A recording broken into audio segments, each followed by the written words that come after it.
afirma que a reforma é um movimento muito amplo e que Lutero foi o que acendeu o pavio que explodiu a bomba. Mas já havia uma bomba armada de séculos, de várias pessoas que tinham se levantado, pregado contra doutrinas, contra práticas da igreja de Roma. Só que eles não tiveram o mesmo sucesso de Lutero. Muitos deles inclusive pagaram com a sua própria vida.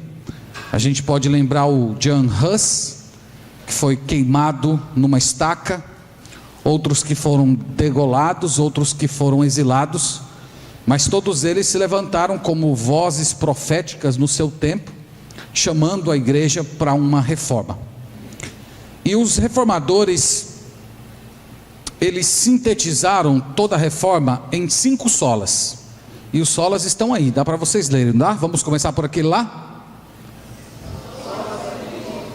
Está devagar, hein? Vamos lá, o de lá, soli, e aqui? Lá, lá, e aqui? Muito bem. A palavra sola é uma palavra latina que significa somente. Então, somente a glória de Deus, somente Cristo, somente a fé, somente a Escritura, somente a graça de Deus. Esses 5 somentes nada mais é do que o Evangelho. É o Evangelho que nós pregamos, é o Evangelho do Novo Testamento. E o meu propósito é falar com vocês um pouco a respeito da graça. Somente a graça, sola gratia. Mas para a gente falar e entrar nos dados bíblicos, eu preciso voltar um pouco na história e mostrar para vocês como é que essa controvérsia foi construída. E aí a partir dela vocês vão poder entender mais ou menos como é que ela se desenrolou na reforma.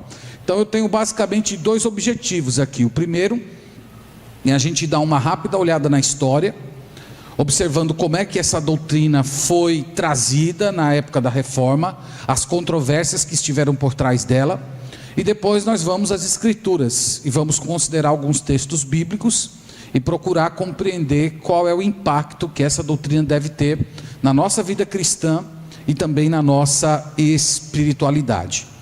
Então, para você compreender bem o sola gratia, você precisa compreender como era o pensamento a respeito da graça nos dias da reforma.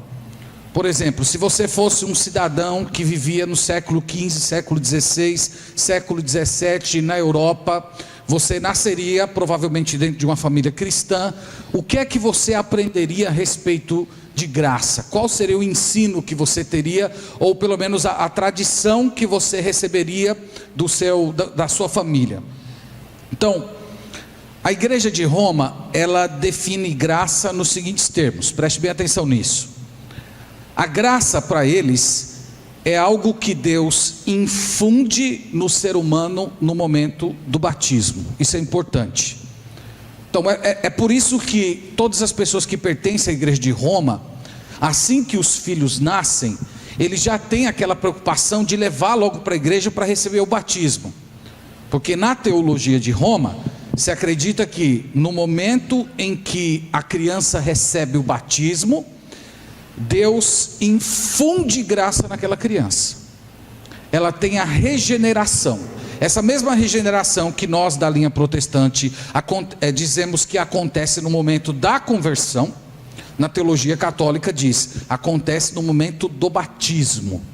Por isso eles chamam sacramento do batismo, porque é sacramento porque tem um poder especial naquelas palavras que o sacerdote pronuncia. É sacramento porque no momento em que o sacerdote pronuncia aquelas palavras, de fato acontece o perdão dos pecados daquela criança. Muito bem. Só que essa graça, para operar no seu coração, e aqui você precisa compreender muito isso, para essa graça operar no seu coração, fazer de você uma pessoa melhor, mudar você, essa graça precisa cooperar com o seu livre-arbítrio. Então a graça está dentro de você. Aí quando você começou a crescer. Você lembra lá que você é um cidadão vivendo na Europa, século XVI, século XV. Então você começou a crescer e você toma decisões, tipo, eu vou para a missa, eu vou participar dos sacramentos, eu vou procurar levar uma vida correta. Então a teologia de Roma diz assim: à medida que você vai tomando decisões corretas, essas decisões vão cooperando junto com a graça e vão operando a sua salvação. Só que essa graça, diz a teologia de Roma, ela pode ser perdida. Ela pode ser perdida caso você cometa algum tipo de pecado mortal. Então o pecado mortal, ele tira a graça e você se perde completamente. Pecado mortal, por exemplo, poderia citar o suicídio. Então a pessoa que se suicidava, ela perdia a graça completamente e era condenada ao inferno. Então um cidadão que vivia na Europa, na época da reforma, ele pensava isso sobre graça. Esse era o ensino. No momento do batismo, você recebe a graça de Deus, mas você precisa do seu livre-arbítrio para que essa graça vá funcionando na sua vida e fazendo de você uma pessoa normal, uma pessoa santa. Essa questão da graça também trouxe um debate muito acalorado na reforma, inclusive tem livros escritos sobre isso. Foi o debate a respeito do livre-arbítrio. Lembra que a igreja de Roma dizia que a graça de Deus precisa cooperar com o seu livre-arbítrio. Então havia uma crença no livre-arbítrio. Inclusive um monge, ele debateu muito com Lutero, um monge chamado Erasmo de Roterdã. Ele dizia que o homem é plenamente livre na sua capacidade de escolha. O homem pode escolher Deus, o homem pode rejeitar Deus. E Lutero do outro lado dizia: não é assim. O homem é escravo do pecado, o livre-arbítrio dele foi vencido pelo pecado. Ele não tem condição de escolher Deus, é só Deus que pode escolher ele. Enquanto Deus não quebrantá-lo, ele não vai ter vida cristã, ele não vai ter salvação. E essa foi uma controvérsia muito forte, que tem por trás essa ideia da graça de Deus. Porque de um lado você tem o Roterdã dizendo assim: a graça de Deus coopera com o seu livre-arbítrio. E do outro lado você tem o Lutero dizendo: sola grate. Não é graça mais livre-arbítrio. Não é graça mais as suas escolhas. Não é graça mais a sua moralidade. É somente a graça de Deus. Então esse foi um debate muito, muito acalorado na reforma. Mas eu acho que nesse momento é importante a gente definir graça. O que é graça? Todo mundo sabe, né? Aprendeu na escola dominical. Graça é o quê? Favor imerecido. Favor imerecido. A gente aprende isso cedo, né? Se converteu, os discipuladores incultem isso na nossa cabeça. Graça é favor não merecido. Eu gosto dessa definição, mas eu acho que a gente poderia acrescentar mais um fator que a deixa mais precisa. Graça não é só você receber o que você não merece. Graça é você receber o que você não merece depois de você ter insultado a pessoa que lhe concede algo. Graça envolve demérito daquele que recebe. Eu sempre falo aqui na igreja, né, que graça não é só você dar um prato de comida para um necessitado na rua. Talvez graça seja você dar um prato de comida para um necessitado da rua, depois que esse necessitado tentou assaltar você. Aí é graça. Graça é você estender a mão para quem matou sua mãe. Essa é a ideia de graça. A graça não é só você ver um necessitado e fazer alguma coisa por ele, mas a graça é você pegar alguém que lhe causou muito mal, muito transtorno, muito sofrimento, muito desgosto, e você fazer algo em benefício dessa pessoa. Então aqui você começa a entender melhor o que Deus fez por nós, o que nós queremos dizer com sola graça. Nós queremos dizer isso. Não é que você era uma pessoa que estava apenas precisando de salvação e Deus misericordiosamente mandou Jesus Cristo para morrer pelos seus pecados. Graça significa que você não queria Deus, Graça significa que você odiava Deus. Graça significa que você não queria se prostrar diante do Criador, você queria ser o Deus da sua própria vida, você dizendo não, eu não quero, mas Deus mesmo assim, misericordiosamente, amorosamente se revela, Ele traz a você Jesus Cristo, Ele apresenta a salvação e Ele toca o seu coração, Ele capacita os seus sentimentos, e você olha para tudo isso e diz, eu não tenho como fugir, eu quero esse Jesus, eu quero essa salvação. Então, quando a gente fala de sola gratia, nós estamos falando que o pecador, ele não tem nada para merecer a graça de Deus, ele não tem nada para oferecer a Deus, ele não coopera com a graça de Deus com o seu livre-arbítrio. Não é assim, o ser humano ouve a pregação do Evangelho e ele escolhe, eu quero ou eu não quero. Não, a Bíblia diz que você já tomou uma decisão de não querer. O sola gratia tem como pano de fundo o pecado, a doutrina do pecado. Se você não compreendeu a doutrina do pecado, você não vai compreender essa doutrina. Não é se você vai tomar uma decisão se quer ou não. Ao longo da sua vida você já tomou essa decisão, eu não quero Deus.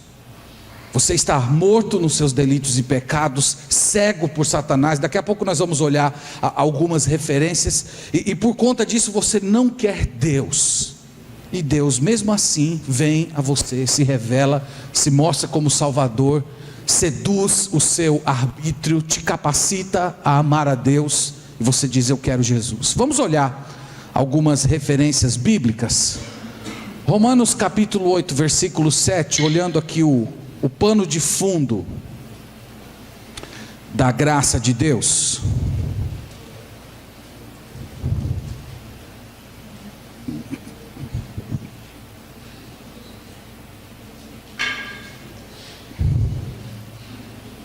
Romanos 8, versículo 7.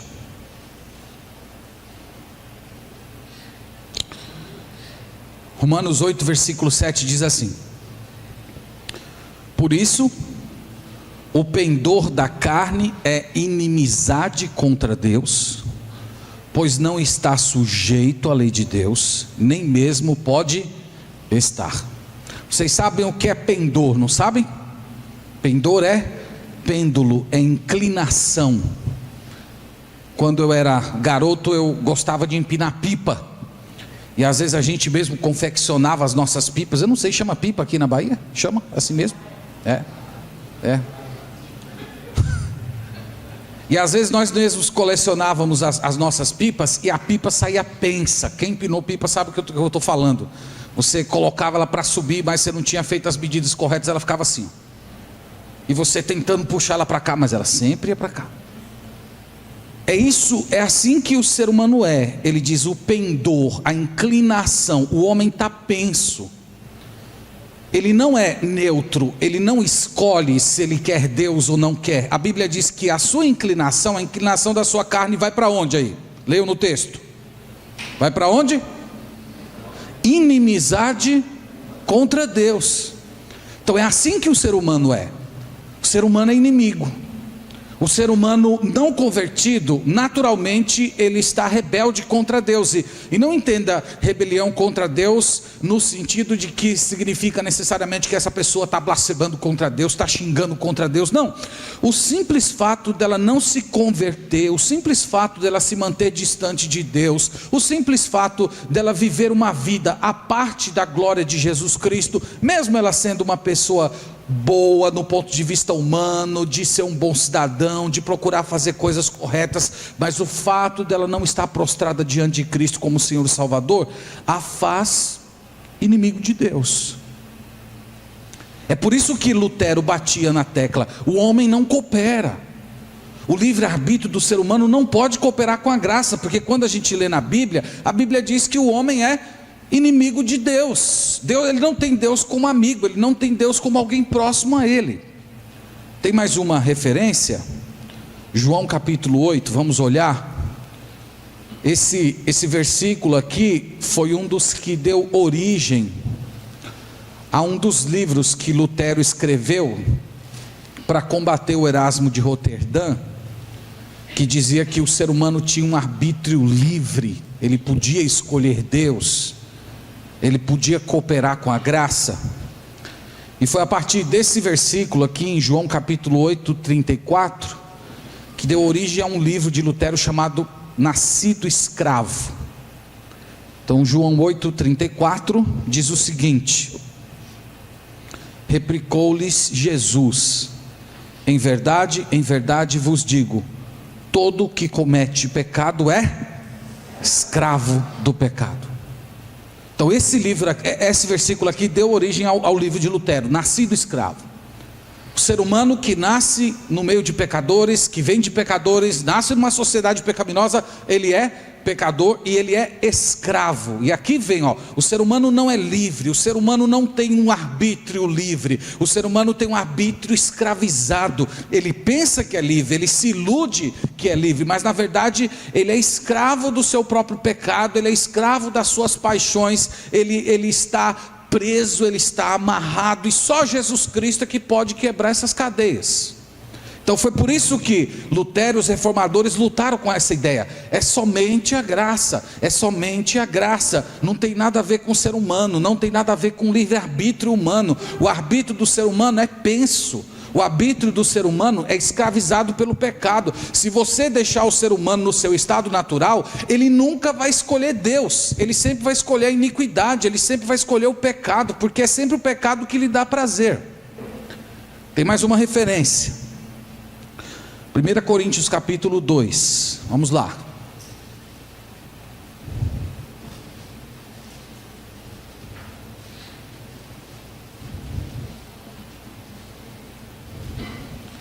Primeira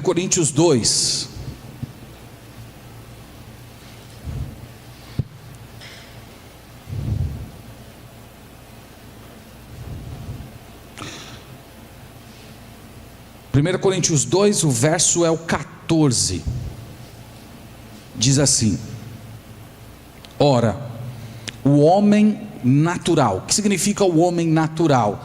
Significa o homem na sua natureza comum. Entenda o homem aqui como ser humano, o ser humano não convertido. E ele diz: ora, o homem natural não aceita as coisas do Espírito de Deus, porque eles são loucura, e não pode entendê-las, porque elas se discernem espiritualmente. Tem duas informações nesse texto sobre o ser humano não convertido.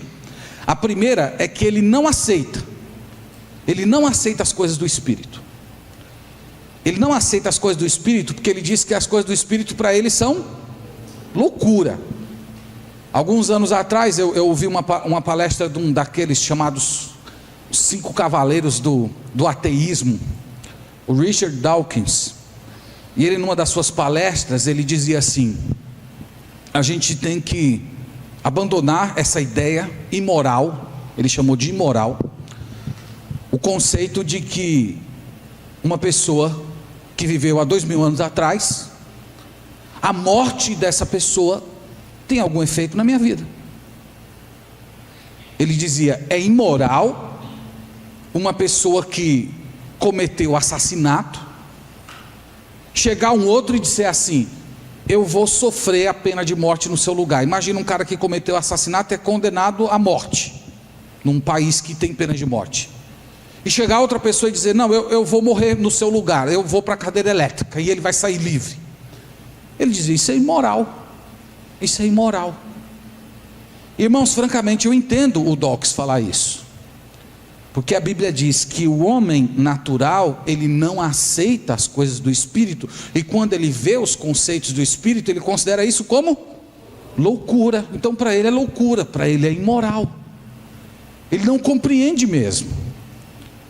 E o texto ainda acrescenta que ele não pode entender, porque elas só são discernidas espiritualmente. Então ele não pode.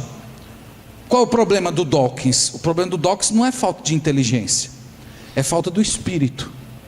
Ele não tem o Espírito, e enquanto ele não tiver o Espírito, ele sempre vai considerar um negócio imoral, ele sempre vai considerar a fé cristã baseado em um conceito jurídico que é imoral para a nossa cultura.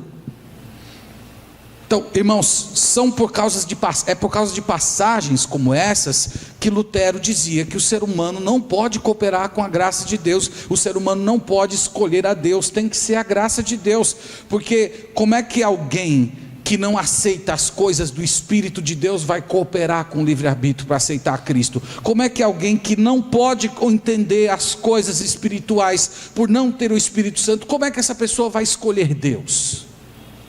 Então é por isso que Lutero batia, é só pela graça, é só pela graça. E a última referência nesse ponto, 2 Coríntios capítulo 4, creio que essa é bem conhecida de vocês.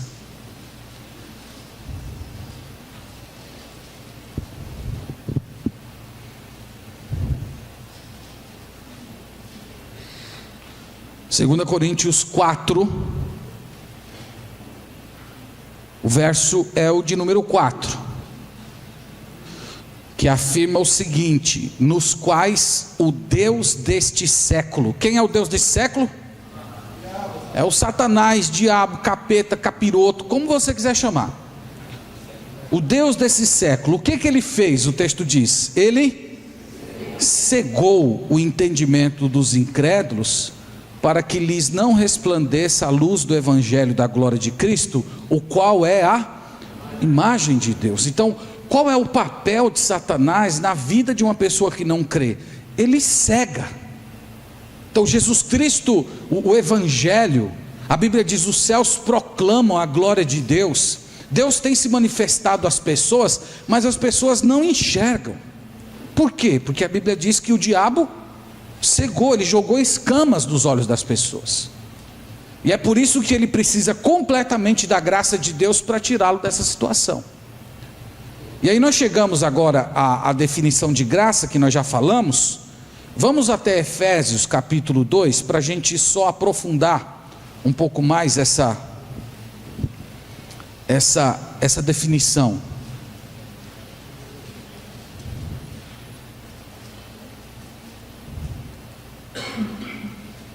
Eu vou introduzir essa definição aqui, e depois nós vamos ver qual é o papel da graça de Deus no livre-arbítrio, e essa questão é bem importante. Efésios capítulo 2, fiquei muito feliz porque já foi lido esse texto, mas eu quero salientar o verso 4. Mas Deus, essa expressão é muito preciosa, viu, irmãos?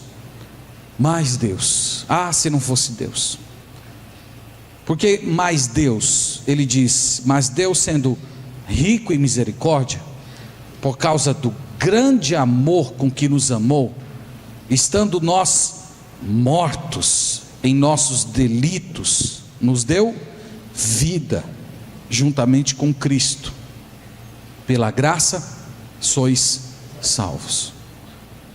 Qual é o pano de fundo da graça? Ele diz, mortos nos seus delitos e pecados. Aqui é mais um motivo pelo qual Lutero insistia, que é somente a graça e não o livre-arbítrio. A Bíblia se refere a nós como sendo mortos em delitos e pecados. Está no versículo 1, ele vos deu vida, estando vós mortos nos seus delitos e pecados. No versículo 2 ele fala que nós andamos segundo o curso desse mundo, segundo o príncipe da potestade do ar. Ele está falando, irmãos, que uma pessoa não convertida, ela está morta em delitos e pecados, ela é controlada pelo mundo, ela é controlada por Satanás, ela é controlada por suas próprias paixões. Então quando a gente olha para todas essas passagens, aí o texto diz, mas Deus, sendo rico em misericórdia, olhando para nós, vendo nós mortos em delitos e pecados, escravos do mundo, da carne do diabo, ele diz, ele nos deu graça, ele nos deu vida. Eu volto a enfatizar uma coisa que eu já disse. A graça de Deus, ela é melhor percebida quando você olha sob o pano de fundo do pecado.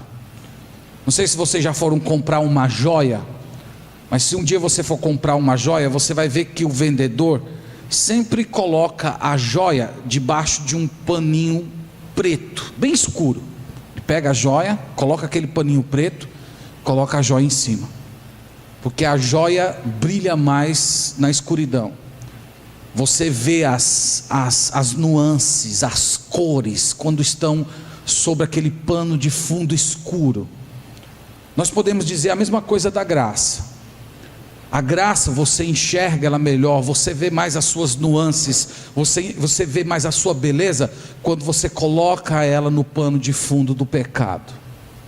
Quando você entende que você estava morto, perdido, você era escravo do mundo, da carne, do diabo, que você estava condenado, e você olha a graça, você fica encantado, você fica estupefado com a graça do Senhor. Agora, se o ser humano é desse jeito que nós acabamos de descrever, como é que Deus o salva? Ele é morto, ele é cego, ele não quer as coisas de Deus, ele não aceita as coisas de Deus, ele é escravo do pecado, como lemos. Como é que ele se converte então? Aí novamente aqui é um ponto em que o Lutero e o Erasmo iam completamente em posições diferentes. O Erasmo ia dizer o seguinte: não, ele recebeu graça no momento do batismo, e é só ele cooperar com a graça de Deus, indo para a missa, recebendo sacramentos e tal, fazendo confissão, e aí Deus salva. Mas vamos para Atos capítulo 16. Atos capítulo 16. E aqui tem uma referência que ensina.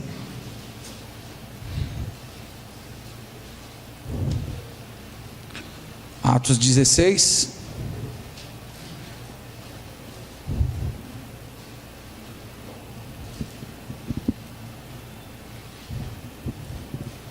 Versículo 14.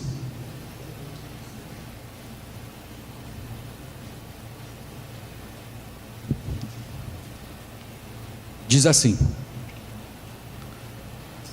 certa mulher chamada Lídia, da cidade de Tiatira, vendedora de púrpura, temente a Deus, nos escutava. O Senhor lhe abriu o coração para atender às coisas que Paulo dizia. Como é que essa mulher foi salva?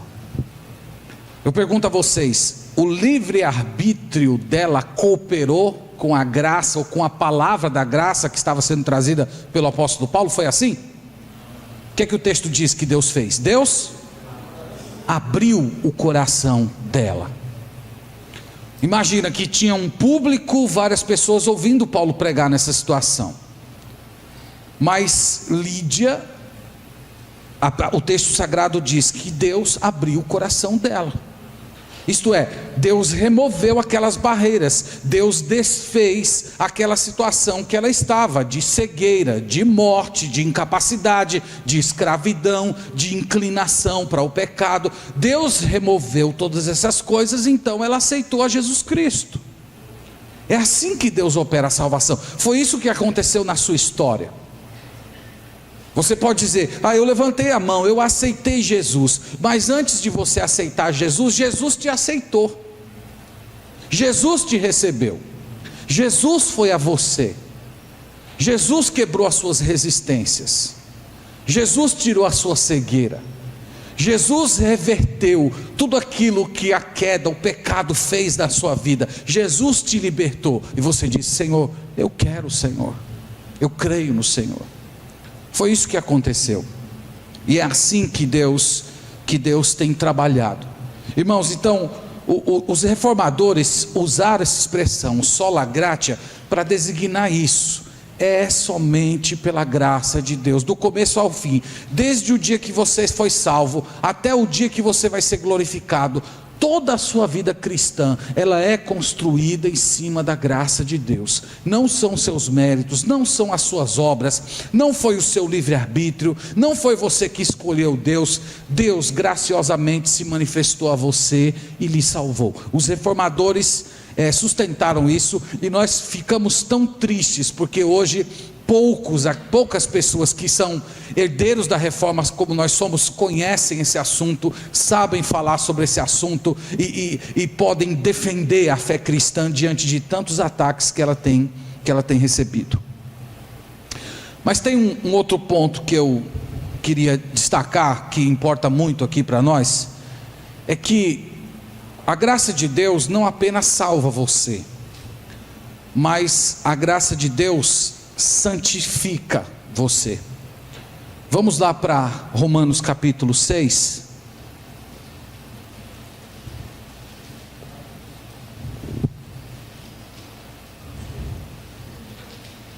Romanos capítulo 6.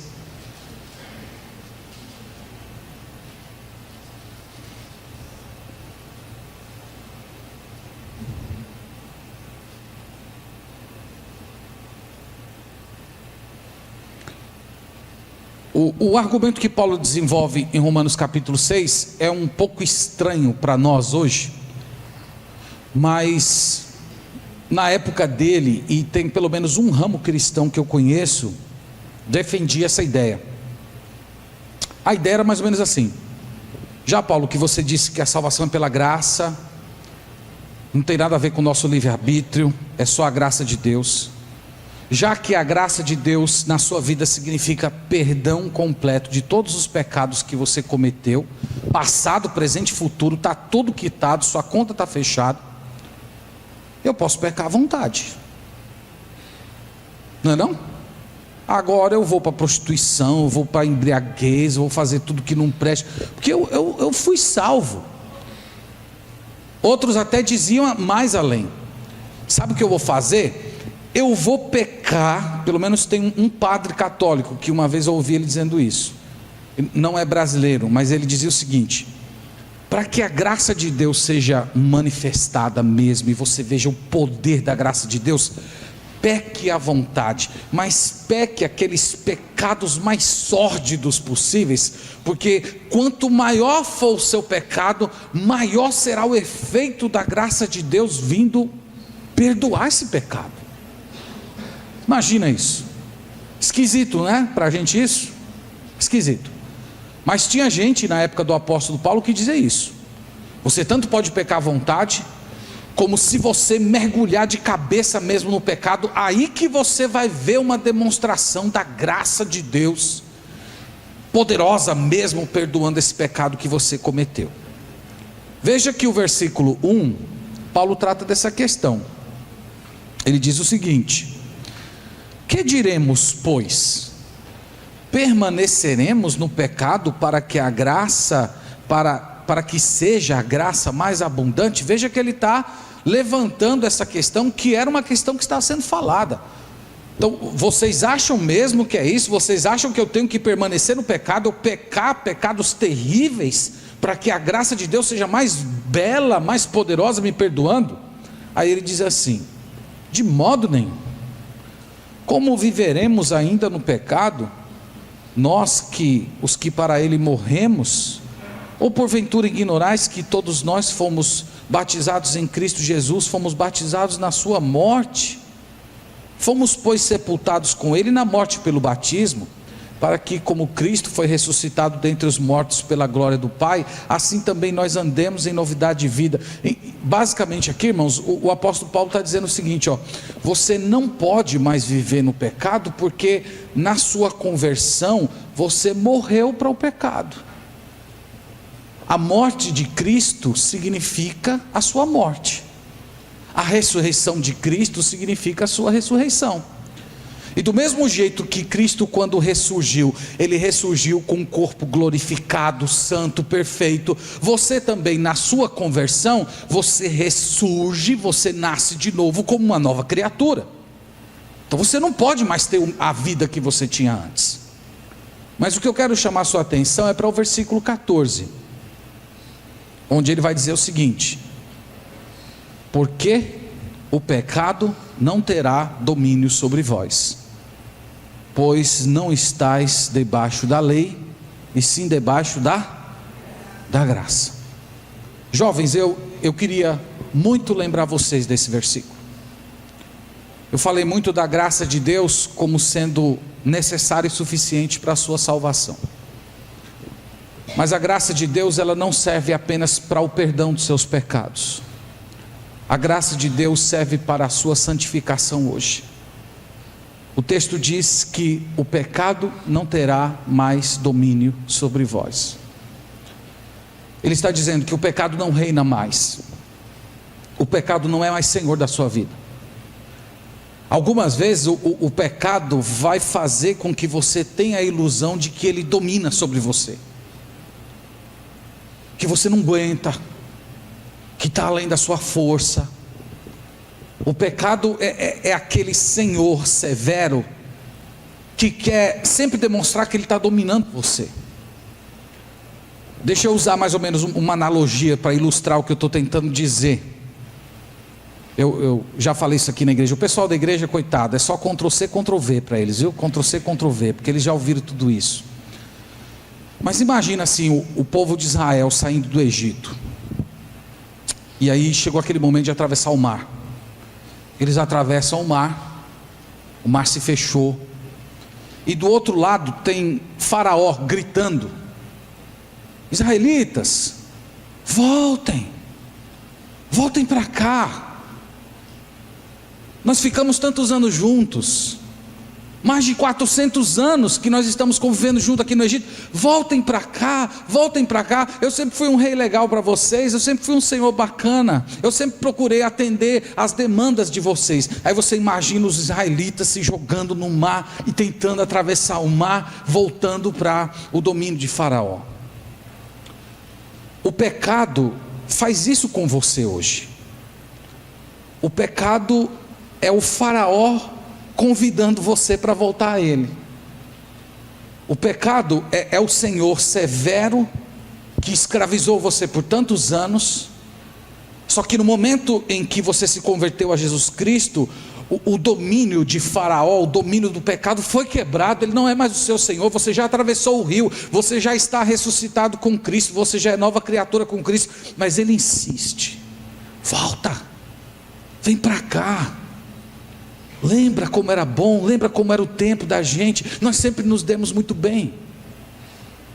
O pecado sempre quer fazer você retornar a ele. Mas o que o texto sagrado está dizendo, que você não está mais sob o domínio dele. Ele não mais domina a sua vida. Ele não é mais o dono do seu coração. Ele está presente, ele assedia você, é verdade que sim. Mas ele é um intruso. Ele é um não desejado. Ele é uma pessoa que está tentando ocupar um espaço da sua vida que só pertence a Jesus Cristo. Mas aqui tem uma promessa, jovem, para você se apegar. Você não está mais debaixo da lei, você não está mais debaixo do pecado, você está debaixo da graça de Deus. A graça de Deus é suficiente para a sua santificação. Através da graça de Deus você pode dizer não para o pecado. Todas as vezes que o pecado assedia você, no poder do Espírito Santo, você pode dizer para ele: você não é mais o meu Senhor, você não reina mais na minha vida, eu morri para você, eu ressuscitei com Cristo, eu estou ligado a Jesus, Jesus é o Senhor da minha vida. Mas a graça de Deus, ela lembra você também que não tem um pecado que ocorra na sua vida que você não tenha condições de vencê-lo. Eu estou falando isso porque nós vemos assim, cada vez mais o povo evangélico, o povo das igrejas, com uma visão muito medíocre da maturidade espiritual. É mais ou menos assim: eu creio em Jesus, eu vou para a igreja, eu participo, faço aquilo que eu posso. Mas tem certas áreas da vida que parece que Jesus Cristo não entra, que parece que Jesus Cristo não reina. A gente vê alguns jovens prostrados completamente na lona diante de certos pecados. Pornografia, imoralidade, sexo antes do casamento, bebidas, más companhias, e aquelas coisas vão seduzindo você, vão ganhando espaço no seu coração, e chega o ponto que você não consegue, você diz: eu não consigo sair disso. Se você chegou aqui essa noite, você é uma dessas pessoas que está escravizado por algum pecado, você é um dos que caiu nessa mentira de Faraó, na analogia que eu falei. Você está acreditando numa mentira. Porque a Bíblia diz que o pecado não terá mais domínio sobre vós. Você precisa se aproximar de Deus. Você precisa buscar a plenitude do Espírito Santo. Você precisa clamar pelo Senhor. Porque se Jesus Cristo de fato reinar na sua vida, você vai vencer. Você vai dizer não. Então lembre-se disso. A graça de Deus habilita você a vencer qualquer tipo de pecado. A graça de Deus habilita você a suportar sofrimento. Lembra de Paulo? 2 Coríntios 12, a gente nem precisa abrir, todo mundo conhece de cor. 3 vezes eu pedi ao Senhor que tirasse o mensageiro de Satanás, e Deus me respondeu: a minha graça te basta. A graça de Deus é suficiente. A graça de Deus é a única coisa que você precisa para enfrentar qualquer provação. Irmãos, pensem na igreja antiga. Pensem nos nossos irmãos que eram jogados nas arenas para serem devorados por leões, que eram queimados em estacas. Eles não eram pessoas diferentes de nós. Como ocorreu na China, o governo comunista pegava uma família de cristãos, aí começava pelos filhos mais novos: renegue o teu Cristo, senão eu mato o teu filho aqui na tua frente. Renegue a tua fé, senão eu mato sua esposa. E começava a torturar a criança. Torturar. Você sabe que alguém enxergar um negócio desse? Você sabe o que isso faz com a cabeça de alguém? E como é que essas pessoas conseguiram suportar um negócio desse? Como é que os nossos irmãos conseguiram entrar na arena, em vez de entrarem desesperados? Eles entravam cantando. O que você acha que acontecia com eles? Eles tinham um derramar soberano de graça. E é por isso que eles venceram. É por isso que eles são heróis. Jovem, vale a pena você servir a Jesus. Vale a pena você manter-se puro. E eu queria que vocês nessa noite lembrassem da doutrina da graça de Deus, mas não lembrassem apenas como sendo a graça de Deus que perdoou os seus pecados. A graça de Deus está operando no seu coração hoje. A graça de Deus dá poder a você, para você dizer não para o pecado e sim para Jesus Cristo. A graça de Deus te colocou dentro de um novo senhorio. O pecado não reina mais sobre você. Não acredite nessa mentira do diabo, de que tem certos pecados na sua vida que você não pode vencer. É pela graça. É pela graça. Vale a pena você servir a Deus. Deixe-me terminar com mais uma história que li, que aconteceu na China. Um casal de missionários, Frank Liddell, ele estava se aposentando das suas atividades de missionário, e ele sofreu muito. Ele teve febre tifoide, ele foi preso, ele foi torturado, ele passou anos encarcerado, sofreu muito. Mas ele estava terminando, se aposentando das atividades missionárias e voltando para os Estados Unidos. E aí ele mandou uma carta para a igreja dele, dizendo: estou voltando, vou para casa, chegando, quero ver vocês. E ele veio de navio. Quando ele foi se aproximando da costa da América, ele viu um monte de balões, banda de música, uma festa armada. E ele cutucou a mulher dele: olha lá, estão recebendo a gente como se nós fôssemos heróis, como se nós fôssemos artistas. Só que ele estava lá na 3ª classe. E aí o navio parou, desceu o pessoal da 3ª classe, da 1ª classe. E quando chegou a vez dele, que ele chegou lá fora, ele só viu balões estourados, sujeira, ninguém. Talvez foi um artista, um jogador de futebol, seja lá quem passou. E ele ficou muito revoltado, ficou muito magoado. Foi para casa. E conversando com a esposa dele, toda a sua chateação dos anos que ele se dedicou ao trabalho de Deus, e agora ele chega em casa, ele não tinha nenhuma recepção. E aí ele, quase que em ponto de blasfemar, falou para a esposa assim: ó, converse com o seu Deus aí e diga para ele porque ele faz isso com a gente. Passar tudo que a gente passou e chegar em casa e não ser nem bem recebido. Converse com ele, diga que resposta ele nos dá para isso. E ele saiu para fazer sua caminhada.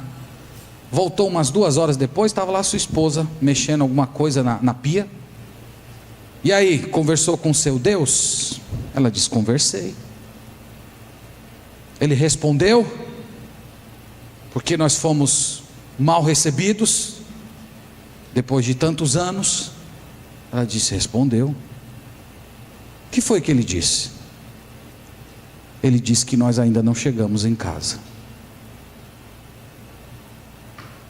Pense nisso, jovens. Vocês ainda não chegaram em casa. Vocês ainda não chegaram em casa. Vocês estão no meio do deserto, no meio da guerra, lutando contra o mundo, a carne e o diabo.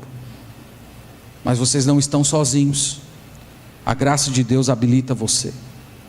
A graça de Deus não apenas converteu o seu coração, mas te dá poder para você ter uma vida de vitória sobre o pecado. Amém?